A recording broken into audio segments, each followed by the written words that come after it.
Bharatiya Janata party पश्चिम नागपुर से मैं नवनीत श्रीवास्तव, माननीय मुख्यमंत्री देवेंद्र जी, आपको मैं नमन करता हूं। और मैं चाहता हूं कि मैंने अभी जब देखा कि अब 3-4 साल कोई चुनाव नहीं है और ये जो हमको हमारे जो राज्य में हम पुरानी गलतियां चली आ रही हैं, कांग्रेस के रास्ते चली आ रही हैं, इसमें गलतियां, इसको हम कैसे सुधारें, मैं सुधार चाहता हूँ और उसलिए वीडियो बना रहा हूँ। देखिए, मैंने ये लोन लिया 43 लाख रुपए का, जो मैं पहले भी बता चुका हूँ। ये बैंक ऑफ इंडिया का लिस्ट है जो मेरा लोन आया इसमें।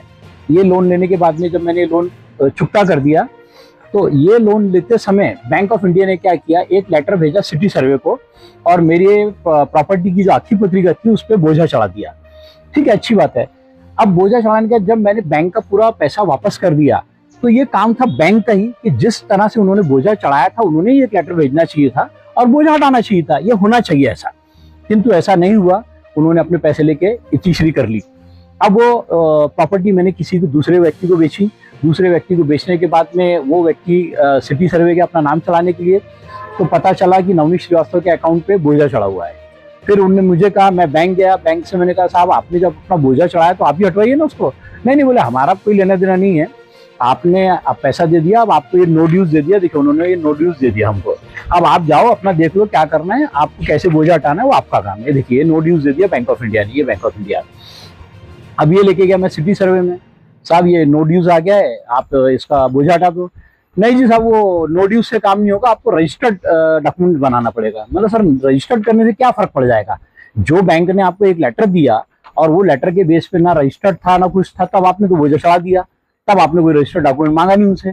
और अभी जब आपका नो ड्यूज पक्का है, आप चाहो तो एक लेटर बैंक को भेज के आप कंफर्म कर लो कि ये असली है कि नहीं है और मेरा बोझा हटा दो। नहीं, बोले आपको रजिस्टर्ड करना पड़ेगा। ठीक है साहब, अब रजिस्टर्ड करने गए तो रजिस्ट्रार बोलते हैं कि नहीं सर, वो इम्पाउंडिंग करनी पड़ेगी। सदर वाला जो कलेक्टर ऑफिस के पीछे जो रजिस्ट्रार ऑफिस है, वहां में गया एक डॉक्यूमेंट लेके, भाई साहब इसको रजिस्टर्ड करना है। वकील को लेके गया, नहीं सर, बोले इसको इम्पाउंडिंग करनी पड़ेगी। अब सब इम्पाउंडिंग करनी पड़ेगी, उसके लिए 2-4-6 महीने लगते हैं। और इम्पाउंडिंग की जरूरत क्या है साहब, एक छोटा सा काम है, तो आपको रजिस्टर्ड करना है। नहीं, बोले नहीं होगा। अब मैंने जुगाड़ किया, जमा जुमा कैसे तो भी इसको वकील साहब ने इसको रजिस्टर्ड करवाया। अब ये देखिए रजिस्टर्ड हो गया। अब आप बताइए मुख्यमंत्री साहब कि ये रजिस्टर्ड होने से क्या फर्क पड़ गया इस डॉक्यूमेंट पे? अगर ये सिर्फ ये जो बैंक का जो डॉक्यूमेंट, देखिए ओरिजिनल ठप्पा लगा हुआ, ओरिजिनली पेपर मैन जो उनको दिया था, अगर इसी पे वो बोझा कम हो जाता, 12,000 रुपए मेरे को इसमें लग चुके हैं वकील को, और ये जो फीस है उसमें 12,000 रुपए खर्चा हो चुके मेरे। कहाँ गए मेरे 12,000 भी गए, समस्याएं भी खड़ी हुई। क्या मीनिंग है इस चीज का?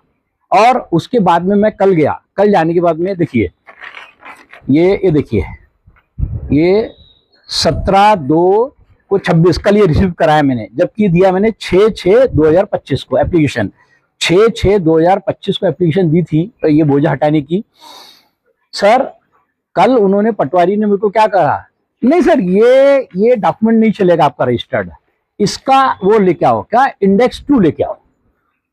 अब इंडेक्स 2 लेके आने के बाद सर मेरे को इतना गुस्सा आया, मैं सीधा केबिन में चला गया बड़े सर के। मतलब सर, ये ओरिजिनल डॉक्यूमेंट रजिस्टर्ड करके आपको ला दिया, जिसमें सारी डॉक्यूमेंट लगे हुए हैं, सारा कुछ, ये बैंक का एनओसी लगी हुई है, आर्थिक पत्रिका लगी हुई है, सब कुछ लिखा हुआ है इसमें। तो उनको भी गुस्सा आया, फिर उन्होंने बुलाया उनको, काय मैंने हे काय चालला, मैंने तुम्हारे कशाला पाहिजे मैंने हे।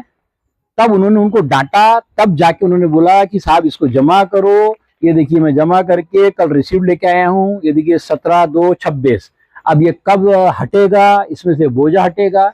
आपसे मेरी एक विनती है जो मैं आपसे चाहता हूं, बैंक अगर बोझा कहीं चढ़ाती है लोन देने के बाद, तो लोन ले वापस पूरा क्लियर होने पर बैंक का ही काम है वो लोन पे बोझा जो आर्थिक पत्रिका पे चढ़ा है वो बोझा हटवाने का काम बैंक का होना चाहिए।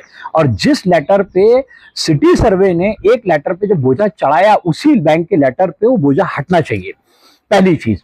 दूसरी चीज, ये रजिस्टर्ड डॉक्यूमेंट से क्या फर्क पड़ता है मेरे को बताइए? सिर्फ ये इतना हुआ कि रजिस्ट्रार के सामने बस वो ठप्पा लग गया कि हाँ ये आगे, ये जो वो लगा हुआ है, नो ड्यू सर्टिफिकेट लगा है, हाँ साहब ये लगा है, रजिस्टर्ड हो गया। क्या फर्क पड़ गया इससे? ऐसा कौन सा भगवान का ये ठप्पा लग गया कि भाई ये सत्य हो गया डॉक्यूमेंट? अरे ये तो बैंक का जो नो ड्यूज था उस पर भी हो सकता था काम। तो मुझे लगता है कि जनता को बहुत परेशानी हो रही है। सिटी सर्वे के सारे कामों पे आपने टीम बैठानी चाहिए, उस टीम को जनता दरबार लेना चाहिए, उनकी शिकायतें, उनके सुझाव सुनना चाहिए और इसमें क्या सुधार हो सकता है ये डॉक्यूमेंट हम एक तरफ बोलते हैं कि हमको भारत को पेपरलेस करना है। ये देखिए 20-25 पेपर हमारे बन चुके हैं। ये देखिए, अब ये क्या करूं मैं इसका?